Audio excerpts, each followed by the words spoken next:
All right. Well, it is 9 o'clock and we have a lot to cover today. So I'm going to get started here really, really quickly. Friendly reminder, you do have a vocab quiz today. Yes. How exciting. So please make sure that you are completing that today. Please make sure that gets done. You have a Barron's book due tomorrow. Isn't that exciting? So as soon as you are ready to submit your Barron's book, please do. The earlier, the better. So if you submit your Barron's book like in the morning to me because you finish it, I'll go through and I'll be checking Barron's books. And if it's not up to par, like you won't earn your 150 points, I'll send you a message and be like, hey, this is a little light. If you add to it, you can get your 150 points. Does everyone understand? So like if it's not up to par, if you send it to me early in the day, I can let you know and that way you can fix it.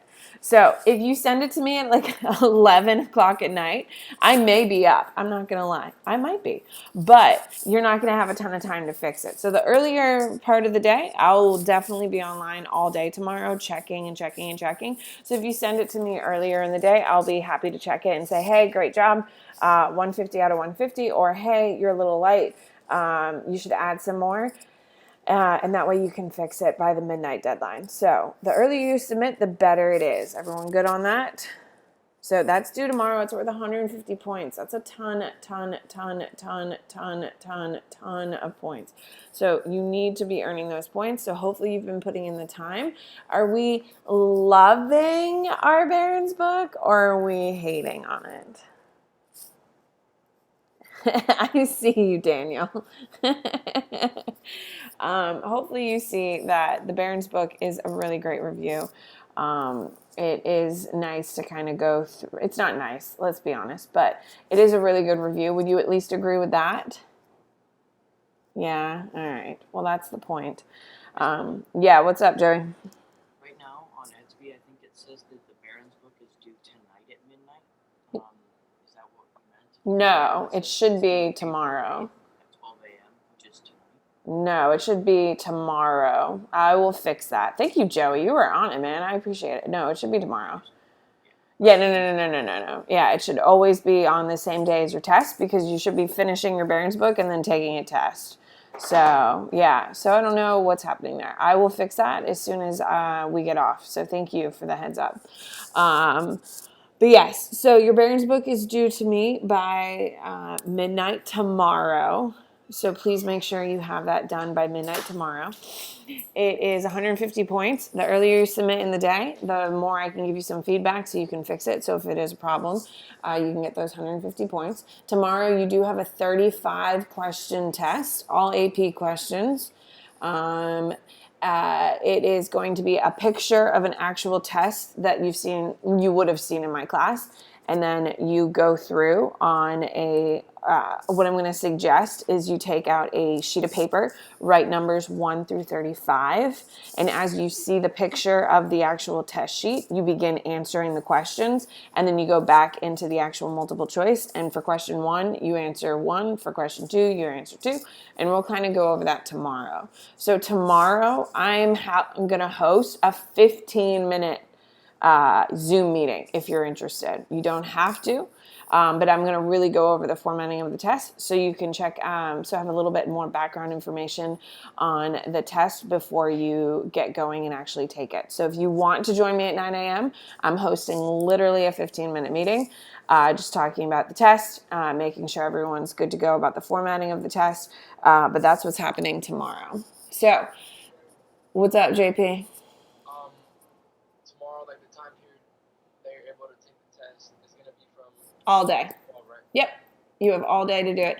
And so you never have to show up to any of my Zoom meetings, but tomorrow's is definitely completely optional. You have the day to finish your Barron's book and to work on your test, which you will have an hour, I believe, to take.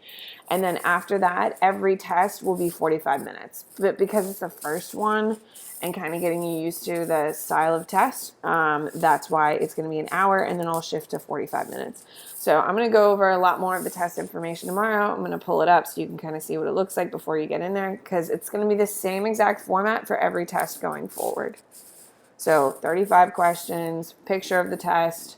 On a separate sheet of paper, you have 1 through 35. You sit there and you write out the answers, and you go back in and you click on the multiple choice in the actual test. What is the answer to question 1? A, B, C, D, and you just click on it.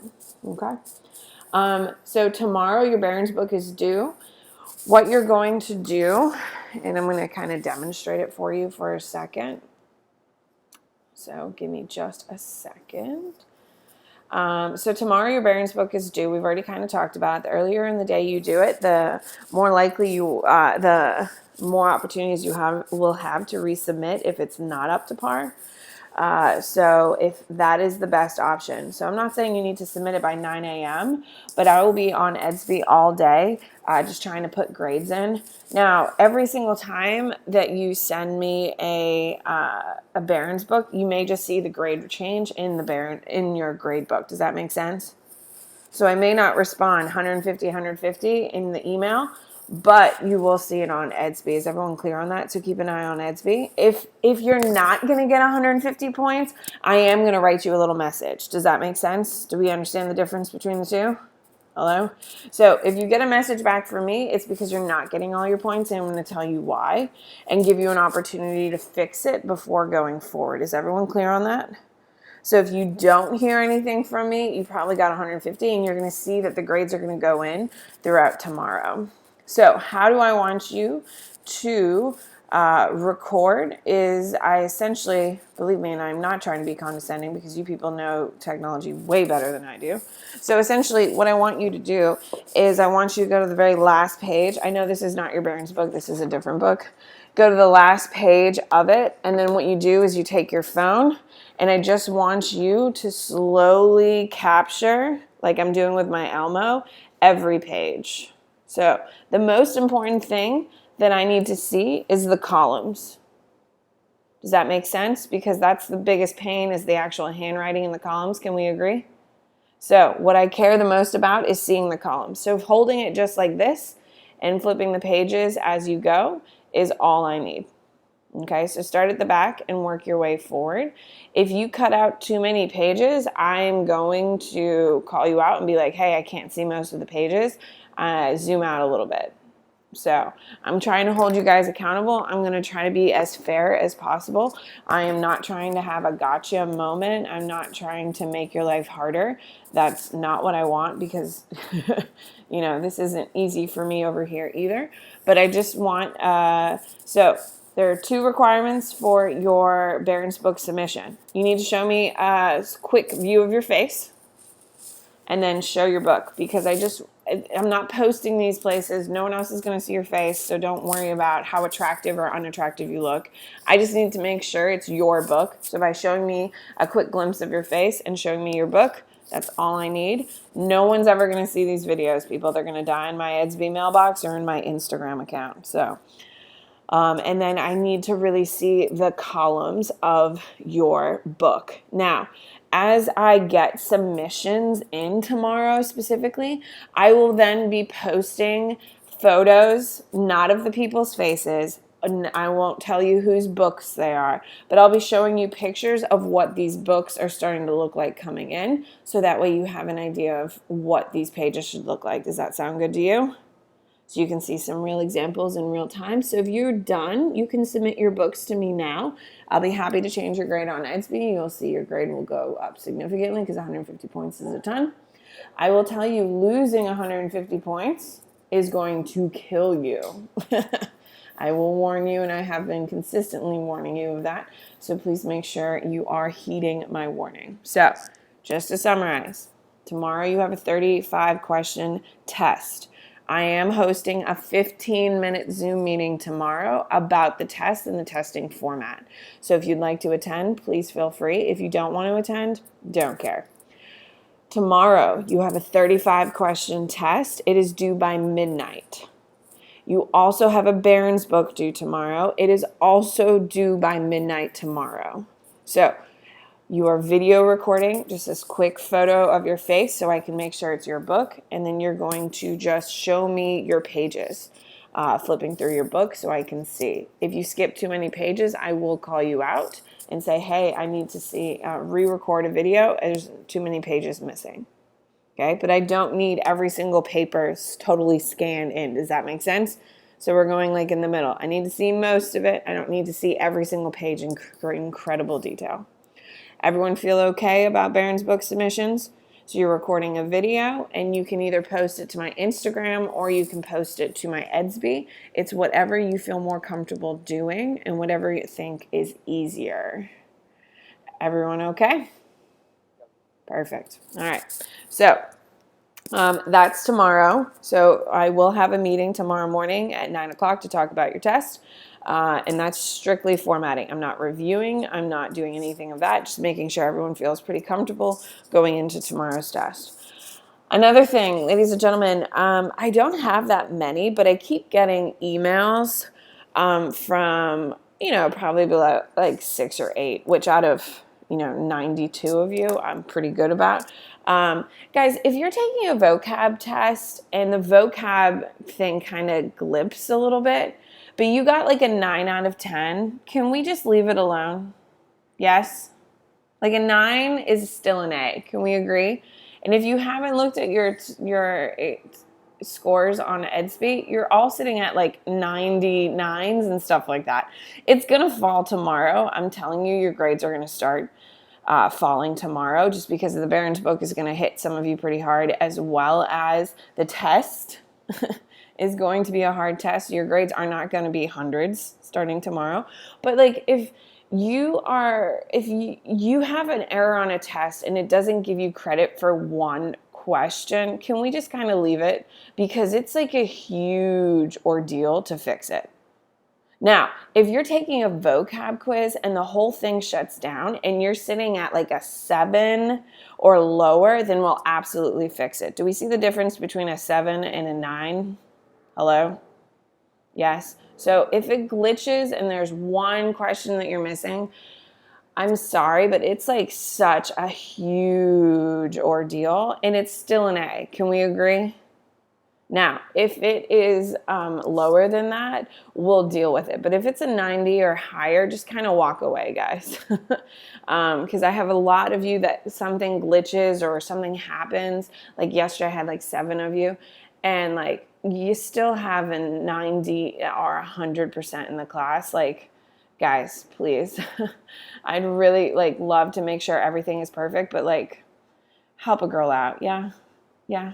All right. Perfect. Okay, so let's start content. So yesterday, we were reviewing content, and was that helpful? Yes? Okay, good. So I just want to make sure. So yesterday we started talking about pre-AP, and I'm going to transition back to my Elmo.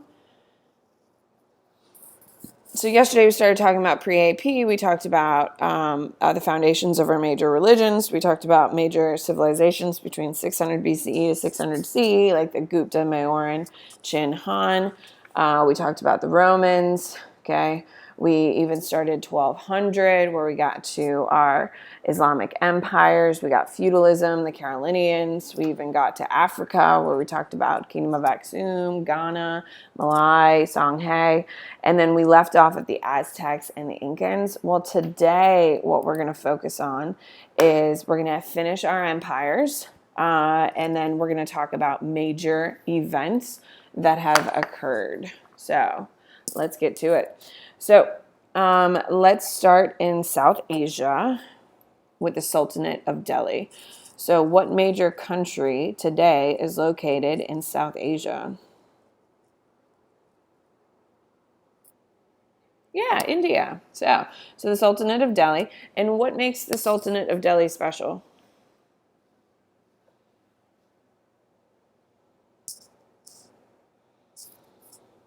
We have no idea. It's not really hard to conquer. They're the first what in India, people? Yeah, they're the first Islamic empire in India or South Asia. Okay. Does anyone remember who's the first guy to bring Islam into South Asia?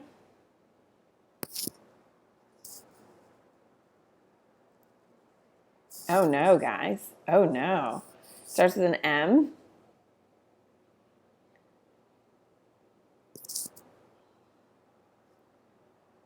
Mahad Ghazi, do we remember him? Yes. Okay, and he brings in Islam. Does he bring Islam peacefully or aggressively?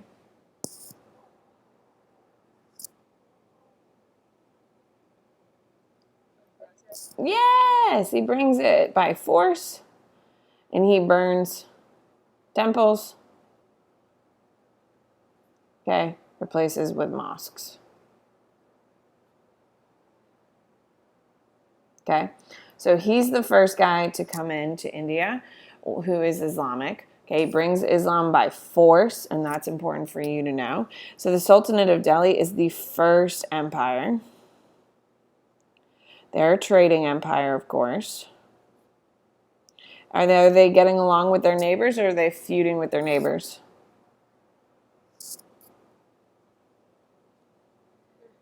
Yeah, for sure. They're feuding with neighbors.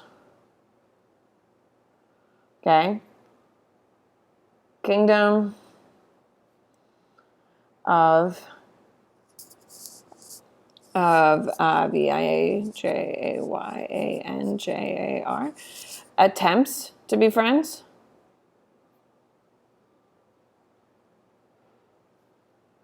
Attempt friends, but rejects. Okay, so the Kingdom of V is going to attempt to be friends with them, but eventually will reject. It's a whole lot of chaos going on in the Sultanate of Delhi. So that's the big thing you need to know. The biggest thing you need to know is that they're the first Islamic empire in South Asia. And that you need to know Mahatma Gandhi is going to bring it by force. So that is the big quintessential component of the Sultanate of Delhi. So that's the big things you need to know there. So let's go to Japan real quick. So the Nara state. So we're gonna go to Japan, which happens to be in East Asia, by the way. But we're gonna just clarify it is Japan. So the Nara state. And who can tell me anything about the Nara state besides the fact it's in Japan, which I just told you? It is a shogunate. So if they have a shogunate, what type of government system do they have, Arlie? Yeah, they're feudalistic. So the Nara is feudalistic. Okay, so they are the ones who create the shogunate system. Okay, so they're feudalistic. So at the top, we have our emperor. How much power does he have? Tons and tons and tons, or is he more of a figurehead? Yeah, he's a figurehead.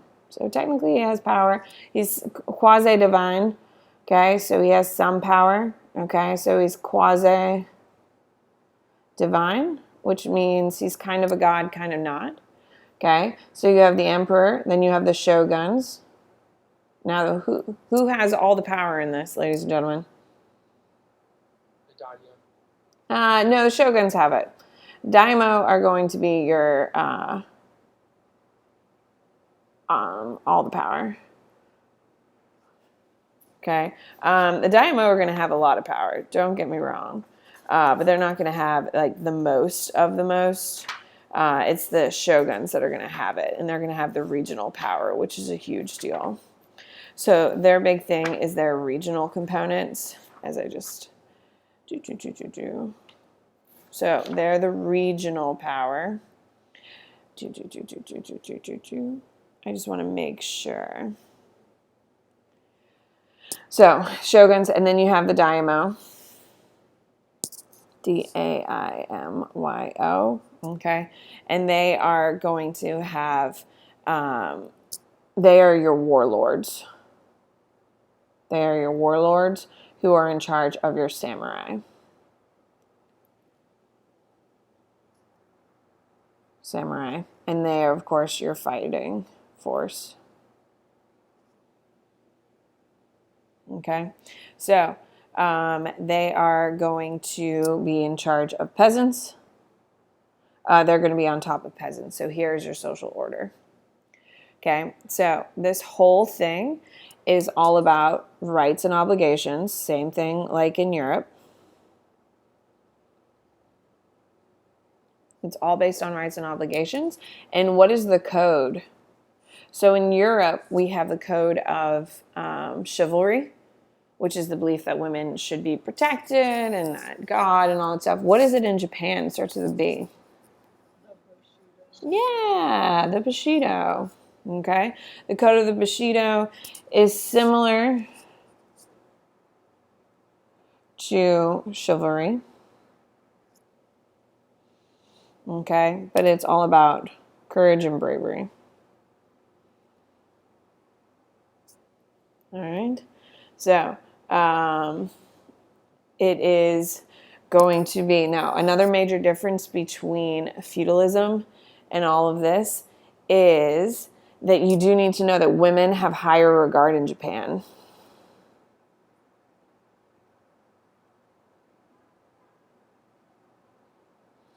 In Japan, in Japanese feudalism, than in Europe.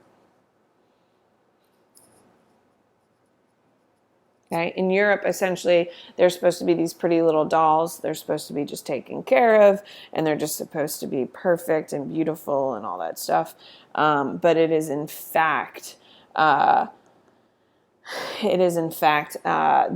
that they are seen as defenders of the home and treating and teaching men to be powerful and all of that. So that's the Nara state. Any questions on feudalism in Japan? We're feeling okay? All right, perfect. All right, so continuing in East Asia, but we're going to switch to China. Okay, so East Asia is where we will be. And the first of our dynasties that we're going to cover super quick is the Sui. And what are the Sui famous for, ladies and gentlemen? What infrastructure project? Yeah, the Grand Canal. And what do they use to build the Grand Canal? There you go. And Jose, what is conscripted labor? It's government-mandated labor. Perfect. Yep.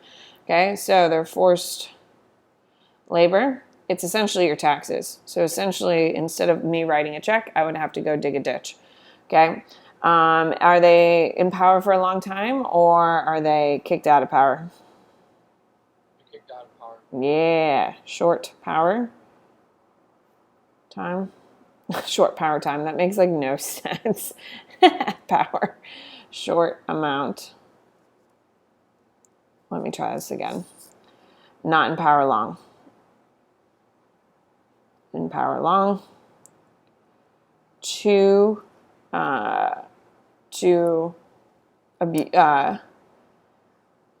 They abuse their conscription. It's too. Why can't I think right now? Oh my God. It's too oppressive. There we go. Figured it out. Okay. They're too oppressive. So after the Sui, then we have the Tang. And what are the Tang famous for, guys? The civil service exam? Yeah. So civil service exam. They're the ones who really come up with it and really implement it on a massive scale. So the civil service exam. And JP, its civil service exam is based on what? Confucianism. Yeah, Confucianism. All right, it's based on Confucianism. And ladies and gentlemen, what is the point? Someone other than someone I've spoken to, what is the point of the civil service exam? To create an efficient Jose, I've already talked to you, man. I can't hear you.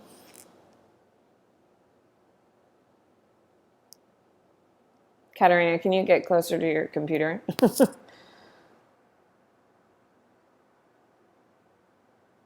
Okay, but like where? Yes, it's for a government job, guys. It's for government jobs. Absolutely. It's job security. So it's the best and the brightest. Okay, because what type of government do they have, ladies and gentlemen? Starts with a B.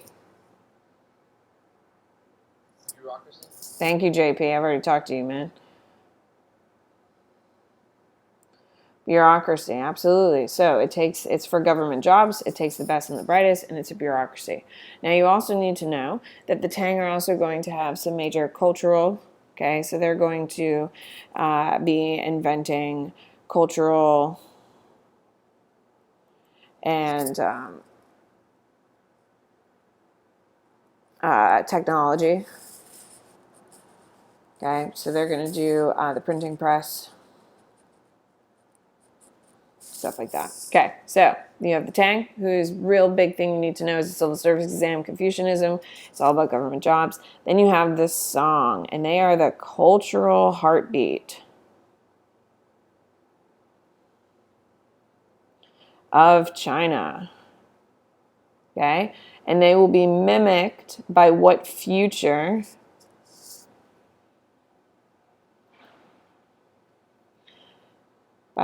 What future dynasty is going to mimic them and try to implement everything that they do?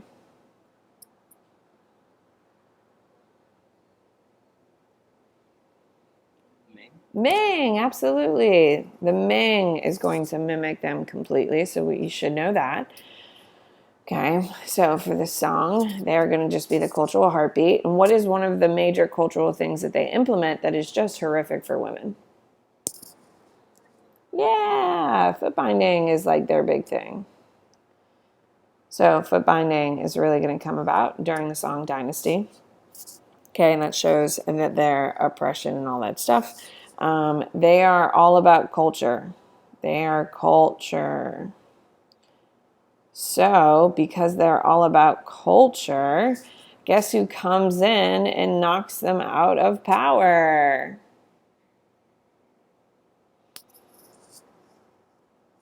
Yuan Dynasty is actually what, ladies and gentlemen? Mongols. Mongols. So you need to know the Yuan Dynasty is actually the Mongols. There's only one major Yuan leader that you need to know, and what is his name? Genghis Khan is a Mongol leader. He's not a Yuan leader. We're going to come back to the Mongols and then we'll talk about Genghis Khan. But under just the Yuan heading, all you need to know is Kublai Khan. Okay, so Mongols. So Kublai Khan, he is the most important ruler in China for the Yuan dynasty. Okay, and he hosts what famous traveler? Yeah, Marco Polo. Okay, so he hosts Marco Polo. He's going to fail to invade what country? There you go. He fails to invade twice, Japan. And why does Japan get away from him twice? Someone I haven't spoken to.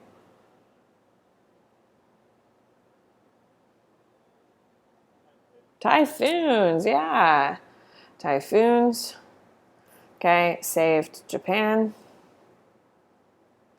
Okay, and when we call typhoons, we call them kamikazes, which is where we get that term. Or divine winds, which we're obviously going to see again in World War II when you have kamikazes being called upon to dive bomb American navies. Okay, so we have the Yuan dynasty. The most important person you need to know is Kublai Khan. He's in China. He hosts Marco Polo.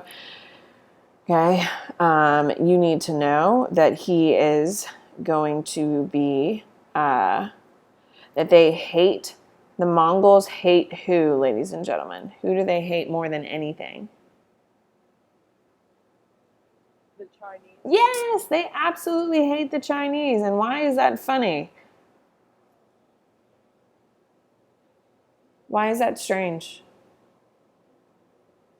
If you hate Chinese people, where's the last place you should be? China. Yeah, that makes perfect logical sense, people. So they hate the Chinese, so they limit intermarriage.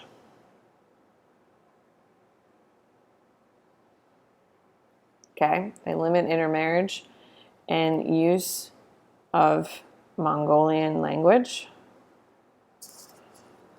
But they also do something else. What is the other big thing that they do in China? Because they hate the Chinese so much. They kick all of the Chinese out of the government and put like a bunch of like Yes, they remove all Chinese people from government and implement and import Persian bureaucrats. Absolutely. Okay, so there you go. So for East Asia, we have the Sui, Tang, Sung, and Yan. Now we're going to come back to the Mongols and discuss them in a bigger way. So we're just talking about the Mongols in context of the Yan dynasty. So we're going to come back and talk about the Mongols here in a second. But those are your major dynasties that you should be aware of kind of going forward. So let's talk Mongols as a whole for a sec. Okay, so when we talk about Mongols, so Mongols as a whole, okay, who is the most important Mongolian leader? Genghis Khan.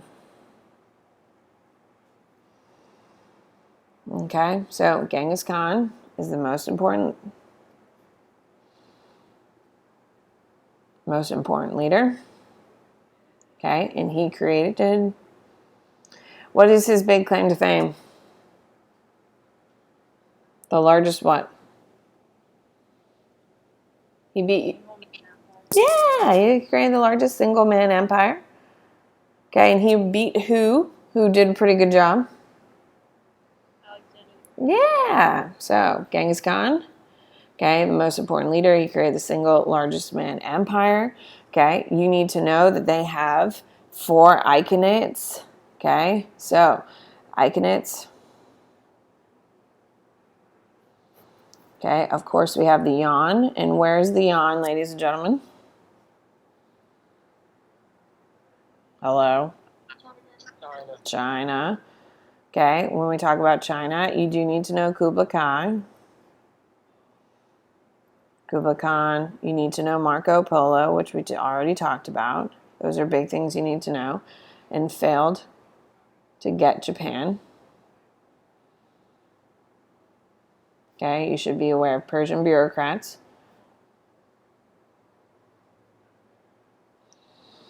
Okay, all right. And then big star, which we haven't talked about, is Silk Road, which we're going to talk about a lot here in a second. Silk Road booming. So we do need to know that. Okay, so then we have the Golden Horde is your other major Iconate. Where is that located? Russia. Yeah, it's in Russia.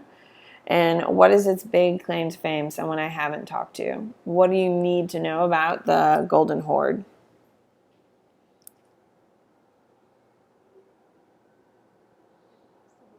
Yeah.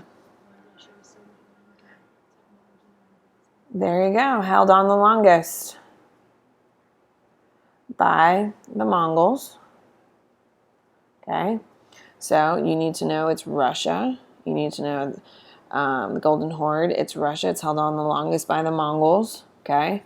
Then you have your Persian Iconate. And why is the Persian Iconate important? We've kind of already talked about it, guys. Which one is the favorite of the Mongols? Which one do they love the most? Yuan. No, they don't love the Yuan dynasty because they hate Chinese people. Why do the Mongols hate Chinese? Who can tell me? Someone I haven't spoken to. Why do they hate the Chinese so much? Previous oppression. Yeah. Yeah, the Chinese. They hate the Chinese. Hate Chinese because they were oppressive and like mean pre-Genghis.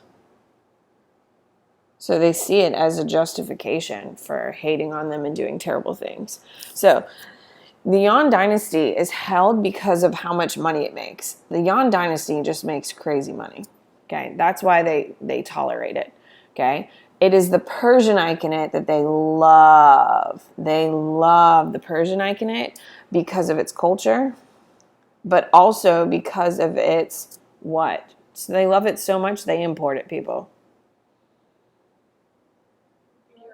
Yeah, the bureaucracy.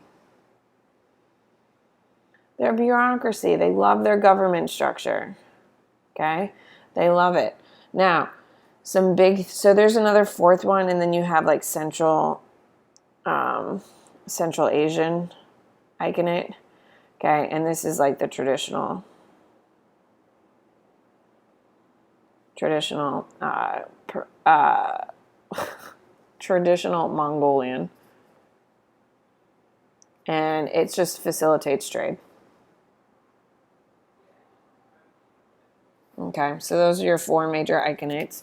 Okay, now some overall things that you need to know overall about the Mongols. Okay, so some big things that you need to know. They are going to increase worldwide trade. Why? There's a couple of reasons why they implement increase worldwide trade. What is one of the reasons why they facilitate trade? Silk Road is booming again. Yeah, but why is the Silk Road booming? There's police control and there's also like the stations where the people stay at. Yeah, but why does it boom under the Mongols? You're right. You're not wrong, JP, but that's not like the number one reason. You're not wrong. You're just not. That's not the best answer. Does that make sense? Guys, why does the Silk Road boom under the Mongols? All of the Silk Road. Yeah, guys, they control 100% of Silk Road.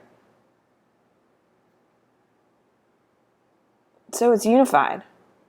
If it's unified, they can move things faster. Why can they move things faster? Just like JP said, it's policed. Equals safer. Equals more traders.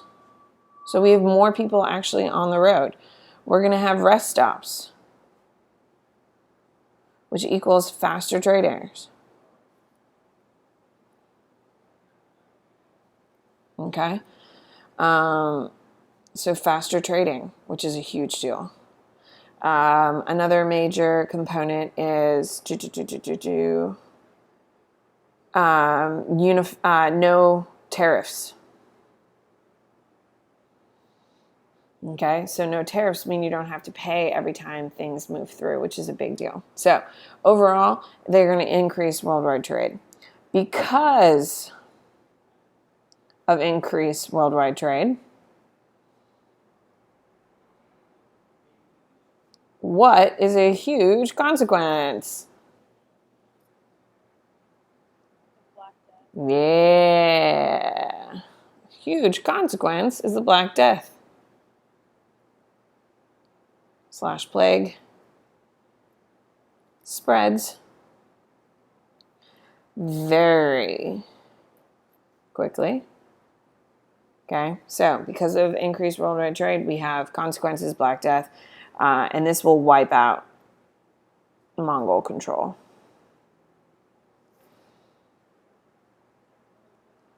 And all but where? Russia. There you go, Golden Horde for sure. Okay, so the reason why the Mongols fall is because of the Black Death, which of course is going to start in China, which we're going to talk about here in a second. About the Mongols, you need to know the name Genghis Khan, single greatest. He's going to facilitate worldwide trade. Perfect. Those are like the big things about the Mongols that you need to know. Any questions about the Mongols? We're feeling okay about the Mongols? All right. So another thing, what we're going to transition to now is we're going to talk about major events. So as we're talking about major events, we're going to kind of cover the big things that you should be aware of as we go. So major events is our next major section. So we just went through all the major empires. Now we're going to go through major events that occurred between Unit 1 and Unit 0, just kidding, in Unit 1. So pre-AP to 1450. Okay, so first major event, of course, is the Black Plague, which I'm going to go over super, super quick. Okay, and the Black Plague, where does it start, ladies and gentlemen? The Yuan Dynasty. It starts in the Yuan Dynasty. So parentheses, China. Okay, and it spreads via Silk route, spreads via trade routes. And it kills 1/3 of Europe's population.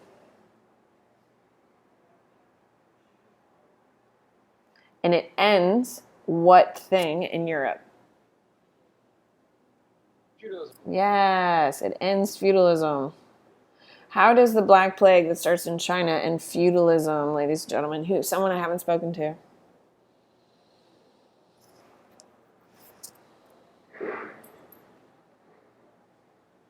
Hello? There's like 50 of you here. Yeah, well, it's not that they all died, but the ones that were left were like, screw this, I'm not working in the field anymore. I'm going to go do my own thing. Just like after we're done with quarantine, if we ever leave, just kidding, we're definitely going to leave at some point. Are you going to sit quietly in your house, or are you going to go live your best life, people?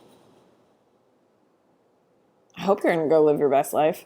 Isn't there things out there that you really want to go do now? Because I do. I appreciate being outside way more than I do now. All right, Crusades are next. Okay. Does anyone remember the name of the Pope who calls for the Crusades?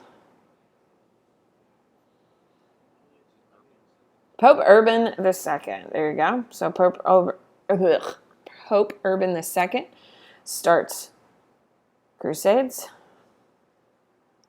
because Muslims take Holy Land. Okay.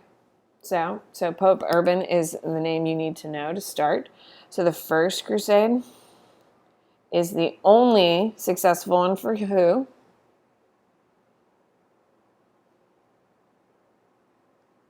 Hello? For the Christian. Yeah, for the Christians. First crusade is the only successful one for the Christians. So they actually win. Okay, the second crusade, Salah ad-Din takes back Holy Land.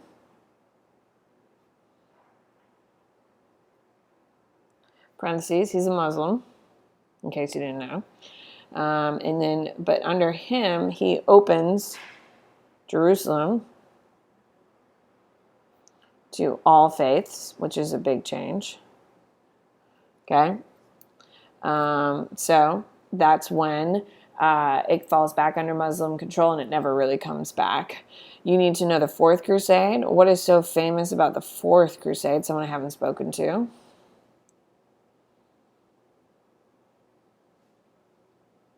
Oh, God, guys. What city did they sack? They sacked Constantinople. Sacked Constantinople by Christians. So Christians versus Christians. Okay, and this will lay foundation for what major event that's going to happen here very shortly.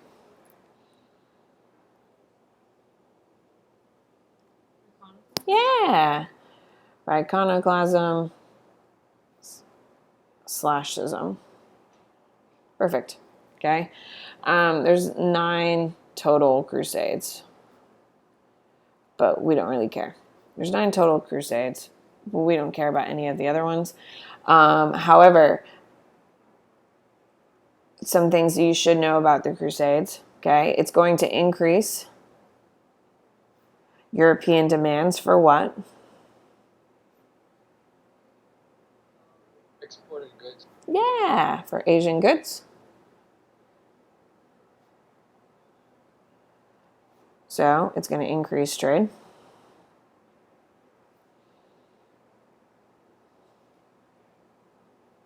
World trade. There you go. So that's the big thing you should know about that. All right, we might as well get to the iconoclasm. Iconoclasm is when Roman Roman Catholics, Roman Christians go to Constantinople and destroy icons because it goes against their beliefs. Okay, this will lay the foundation for what to occur next. I don't know what is happening over here. It lays the foundation for what, ladies and gentlemen? What major event's going to come? For the Great, yeah, for the Great Schism, which is parentheses split of Christianity. Okay, what is an icon? You have to know the term icon. What is an icon? It's not just a real. It's more than that. It's not wrong, Haley, but you're not right either. What's an icon?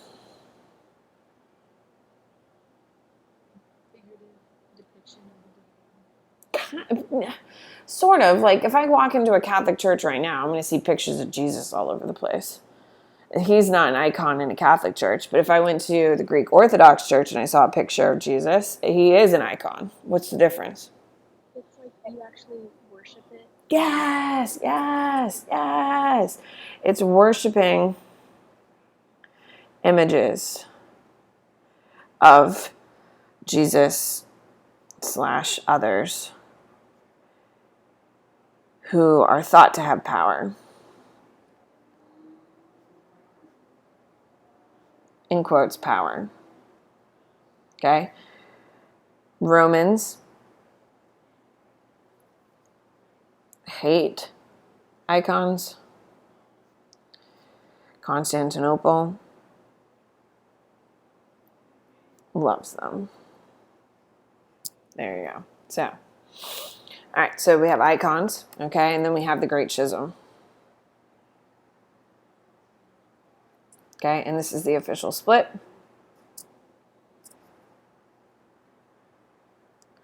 Of the Christian faith. And that is, so we have Christianity. So Christianity is one. Then we have the iconoclasm. So when a bunch of urns show up and destroy, okay, a bunch of Romans go to Constantinople. And then from the iconoclasm, we have the Great Schism. And then from the Great Schism, we now have Roman Catholic and Eastern Orthodox. Okay, so now all of a sudden we have a huge break in the church. So this is when we officially split of the Christian faith. Perfect. All right. So we might as well continue with the fracturing of religions, shall we? So let's talk about Sunni versus Shiite.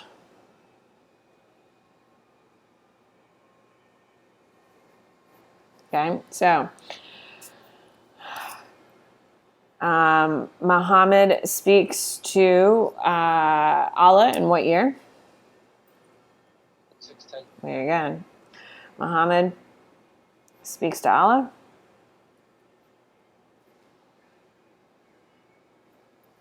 Okay, and from the Allah, he gets the Quran. Okay, so in 622, Muhammad dies. Okay, and then as soon as he dies, it fractures. Someone I haven't spoken to, why does it fracture in 622? So he dies, but what about his death is going to cause a fracture?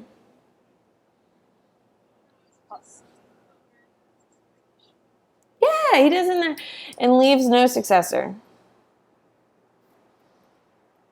No successor. So he never tells how to pick the next leader of Islam. So what happens is we have two major sects. So as soon as he dies, he leaves no successor. So Islam fractures. And it fractures into two major groups. It fractures into Sunni, and it fractures into Shiite. In the book, it says that he dies in 632. 632. You're right. Yes, it's 632. I'm so sorry. Yes, it is 632, not 622. I'm so sorry. In 622, he's like living in his ummah and stuff like that. So sorry. Thank you, Cadence. All right. So the Sunnis, they believe in blood. So the caliph. What's a caliph? Religious and political leader of Islam. Religious/political leader of Islam. Okay. So the caliph is blood to Muhammad. Yeah, that's what this. Do I have it mixed up? There you go. See, this is why you people need to be here. So, caliph is, for the Sunni, they believe in the most qualified. And the Shiites believe, thank you, Arlie, it's blood. Okay, so the first person that they're really fighting over is Abu Bakr. Now, Abu Bakr is the first caliph of Islam post-Muhammad. Okay, and he is a son-in-law of Muhammad. Okay, so everyone's kind of okay with Abu Bakr, and then it fractures after him. And those are the big things that you should know about them. All right, Mongols, we're good. So another thing, because we're running out of time here, I only got 8 more minutes with you guys. A couple big events that you should be familiar with. We have the Magna Carta, which is written in 1215, and this creates Parliament. Where is this happening, by the way? In Europe. It's not in Europe. In England. There you go. In England. Okay. And it gives the power of the purse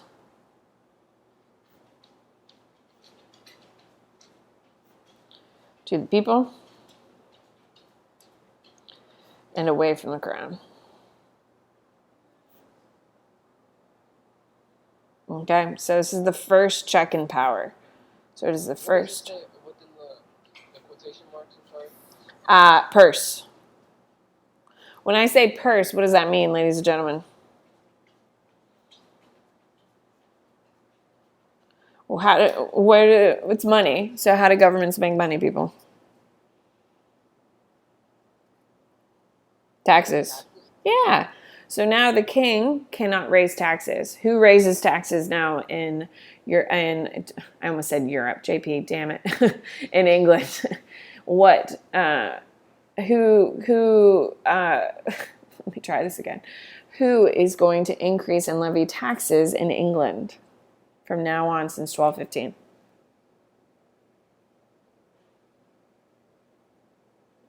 Yes, the people, aka Parliament. Parliament is a representation of the people. Okay, so there we go. So it is the first check on power on a monarchy, which is a very big deal. You should know the 100 Years' War. 100 Years' War, hi Toby, is between the French and English. Okay, French win. And it creates just bad blood between the two. Bad blood, which is only going to cause more problems. That's all you need to know about the 100 Years' War. You should be familiar with Ferdinand. Toby, I'm almost done, bud. Ferdinand and Isabella. Where are they, ladies and gentlemen? Spain. Yeah, they're in Spain. Okay, and they are going to unify Spain. No, Toby. They're going to unify Spain, okay? And they begin the Reconquista.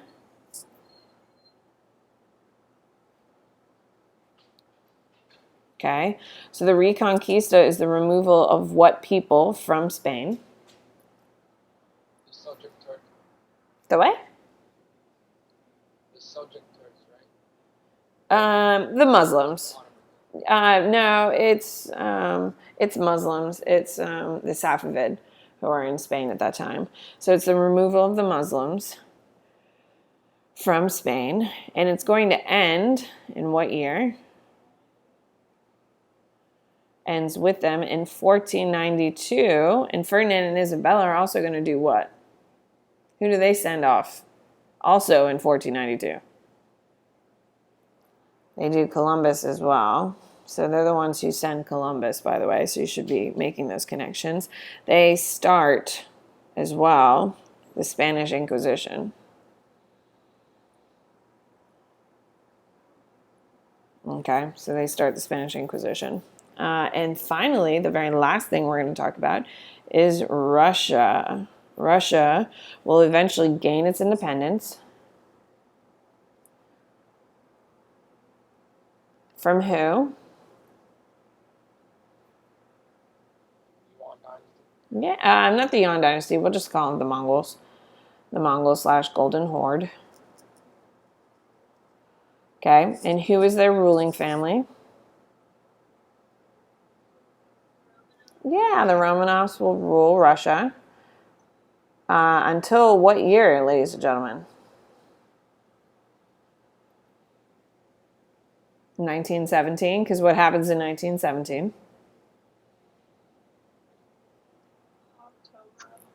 Yeah, and then we're going to have Ivan the Terrible. He's the big name you need to know. He's going to centralize Russian rule.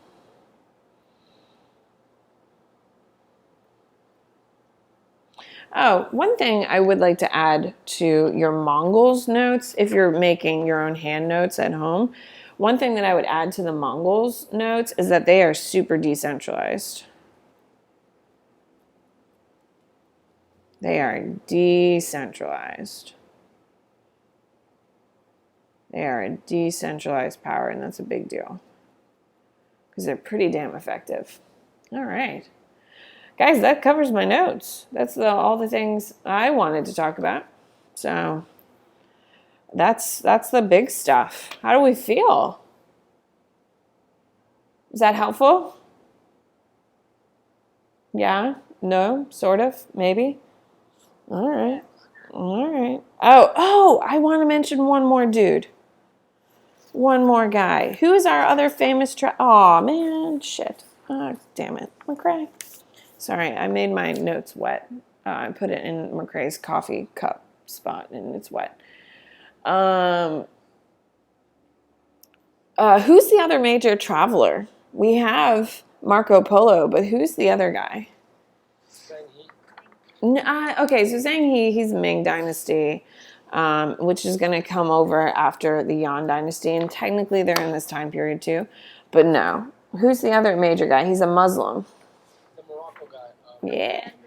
Yeah, APM-WK. So I'm going to put him over here by Sunni and Shiite because I just have no other room. APM-WK, he's a Muslim traveler. Okay, and shows how behind Europe was to the rest of the world. Okay, and he's going to travel to, of course, the Middle East, Africa, Europe, and Central Asia. Okay, so that's his big claim to fame. So just wanted to make sure we had both of our travelers there. Perfect. All right, well, I mean, there you go, guys. That's a lot. That's a lot. So, all righty. So, any questions, concerns, comments that I can help with? I have, what do you got, Bennett? I have a question about the Barron's book. Sure. There's this summary section of Unit 1 that I kind of just skipped over. What is it? Is it in a box or what? Code section. What page is it on, my love? Like 67 to 79. Hold on 2 seconds. Sorry, I'm pulling up my Barron's book. 67, is that what page it starts on? Yep. My darling, we've talked about this like every day this week, my love. So for the summary section, when you have like text, here, I'll pull it up in my Elmo. When you have like text over here, you're only on page 67, my love. No, I just skipped over this. Oh, okay. Okay, good. That makes me feel better about your sleeping tonight. Like, you should be highlighting and annotating this. Okay, that should be highlighted and annotated. But when you get to the boxes here, you don't need to annotate them. I would read them and highlight them, but you don't need to annotate them. I think we can both agree that annotation is the most annoying part. Can we agree? So read them. Now over here where you have text, I would make quick little notes. I'm not looking for a ton because everything in this section is super important, which is why it's written in this format. Can we agree? So I'm just looking for you to acknowledge what you do and don't know, and that's all. So I'm not looking for tons and tons of stuff, but I am looking for a little bit. Does that work for you? Yes, thank you. No problem, my darling. All right, any other questions, concerns, comments that I can help you with? We're doing okay? All right, so I hope our review kind of helped. Just like yesterday, I am going to post the picture of my notes on Edsby. So if you want them, I did smudge them with water, so oops. But I will be posting them for you. Tomorrow I am doing a like 15-minute meeting of just making sure you guys feel comfortable before your test. So if you're feeling a little uncomfortable, I would wait till 9 o'clock, come to my meeting, and then go and take your test. You have till midnight to take it. I wouldn't take it immediately at 9 or 9:15. I would wait a little bit later in the day just because of, if everyone's on Edsby trying to use it, it's probably not going to work so well. And you have a Barron's book due by midnight. I'm going to make sure it's reflected correctly. Thank you, Jerry, for telling me on Edsby, but it's not due until tomorrow night. Everyone feel okay? All right. Well, your Barron's book is due tomorrow. It's worth 150 points. You have a 35-question test due tomorrow. Make sure you're getting done what you need to. Have a great day, guys. It was nice seeing you. Bye.